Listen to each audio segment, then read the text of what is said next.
dagaal xooggan oo la isu adeegsaday hubka noocyadiisa kala duwan ayaa ka dhacay deegaano ka mid ah Somaliland. dagaalkan oo ciidamada ammaanka ee Somaliland adeegsadeen qoryaha waaweyn iyo lidka diyaaradaha kaas oo rasaastiisa laga maqlaayay qaybo fara badan oo ka mid ah deegaanada Somaliland. haddaba dagaalkan muxuu ku saabsan yahay, muxuu ku bilowday, muxuu salka ku hayay gaari wara dagaal wali media balsada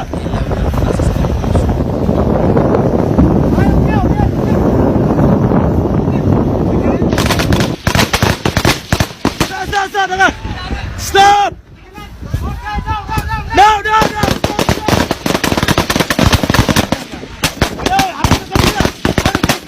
dagaalkan yuu kala dhaxeeyaa ciidanka Somaliland siduusa ku bilowday muxuu salka ku hayaa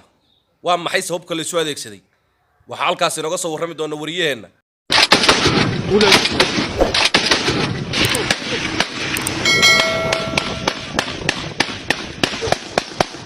وفتي ودري وزير وزارة وفافة سوماليلاند سلبان يوسف علي كور وقابني حلبان هند حاش أحمد يمجهز فانسية أيا قاعد دوحين كجنبره وكهب سدي أي حاضر تربضن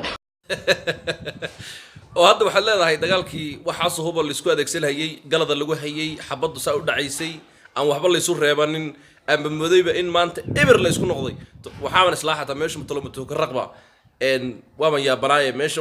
ما يحمل نقضي midda kale waxaan ku weydiiyay ayuu xusuumada ahayn xawayaankii yanka ay baranbarta leeka ay xataa ka sii yaraaba xabad ma gaaraysa midda kale su'aal kale ku weydiinay qoryahan suuq ee loo adeegsanayo ayuu maxay ahaayeen arrimahaana ma weeyeen deegaankii oo kacay xoolo dhaqatadii waxa weeye ciidanka qaranka oo ka hawlgalay hadeer waxaan soo gaaray waftigu soo diray wasiirka warfaafintu waan soo gaaray iyaga indhahooda ku soo arkay hawlgalka meesha ka socda iyo waxa weeye yimi meesha jooga iyo waan fahanay waxaan ugu dambeyn hadalkaada waxaan ka fahmay in xabaddu ay kala erinaysa ayaxa dagaalkan uu ahaa dagaal lagu qaaday ayaxa oo si rasmi ah u dhacay waxaan hadalka soo afmeeray xildhibaan Hanad iyo mujahid fahansiye oo kamid ah waftiga wasiirka waxa halka ku habsaday ayax koronkorra ah waxa loo oran karaa waa masiibo qaran waa wax ka tan weyn deegaanka oo dhan mahadsanid laakiin ayaxan waa la buufiyaa sunba lagu buufiyaa in aad hub iyo suu iyo u adeegsataan xataa xoolihi iyo xawayaanka iyo shimbirihi iyo wixii dhan laysaan sax ama aysan ahayn amida kale sun aad u adeegsataan ma weydeen away jamhuuriyadda Somaliland ee 30 sano u dabaaldegaysay madax bannaanida iyo ictiraafka gooniisitaaga ay ka madax bannaanaysay Soomaaliya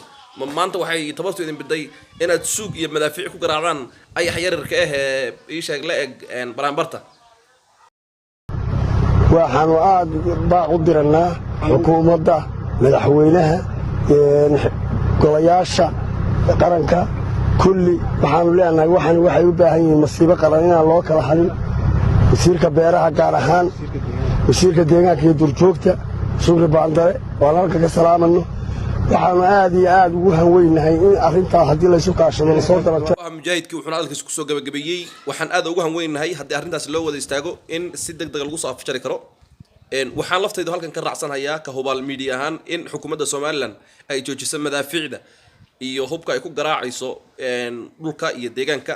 ayna didinina ugaadha halkaas ku nool balse xukuumadda looga baahan yahay in ay sun iyo daawo la gaadho dadkaas uu ku habsaday ayaxa xaqiiqatan waa musiibo qaran oo ku habsatay ummadda Soomaaliyeed waxayna u baahan yihiin gurmad degdeg ah dhanka kale waxaan hay'adaha qaramada midoobay iyo cilmiga ka codsanaynaa in la gaadho gurmad degdeg ah deegaanadaasi halkaad nagala socotaan waa hubaal media fadlan dad ku cusub tahay laawin inaad subscribe garayso si faan kugu soo gudbiyo xogahan oo kale oo ku anfici doona kolka qasadin doona kolna xog ku siin doono kolna la yaabi doonto waad ma santiin wassalaamu calaykum wa rahmatullahi wa barakatuh